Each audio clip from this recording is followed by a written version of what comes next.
তিন ধরনের মা জাহান্নামে যাবে।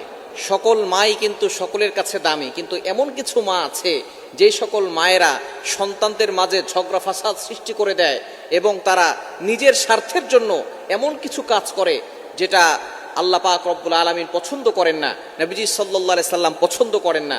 এমন কিছু মাও আমাদের সমাজে আছে যে সকল মায়েরা সন্তানদের উপরে এমন কিছু কাজ করে যার কারণে সন্তানের ভবিষ্যৎ নষ্ট হয়ে যায়। সুতরাং এ বিষয়ে আমাদেরকে অবশ্যই সতর্ক থাকতে হবে। মা সকলের কাছেই দামি, মায়ের পায়ে নিচে আল্লাহ তাআলা সন্তানের বেহেশত রেখেছেন, এটা নবীজি সাল্লাল্লাহু আলাইহি সাল্লাম নিজে বলে দিয়েছেন। কিন্তু কিছু মা এমন রয়েছে যে সকল মায়েরা সন্তানদের ভালো চায় না, অথচ আপনার প্রতিবেশী যারা আছে, আপনার কাছের লোক যারা আছে, সকলের কল্যাণ কামনা করতে হবে।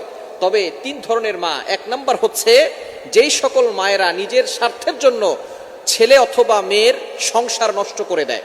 বর্তমানে অনেক মা আছে মেয়েকে কুপরামর্শ দিয়ে স্বামীর থেকে সংসার নষ্ট করে দিয়ে স্বামীর থেকে বিচ্ছিন্ন করে দেয়, স্বামীর থেকে আলাদা করে দেয়। এই সকল মায়েরা অবশ্যই জাহান্নামে যাবে, কেননা তারা একটা সংসার নষ্ট করে দিয়েছে। স্বামী স্ত্রীর সম্পর্ক হচ্ছে মহব্বতের সম্পর্ক। অবশ্যই মা হচ্ছে সকলের চেয়ে দামি।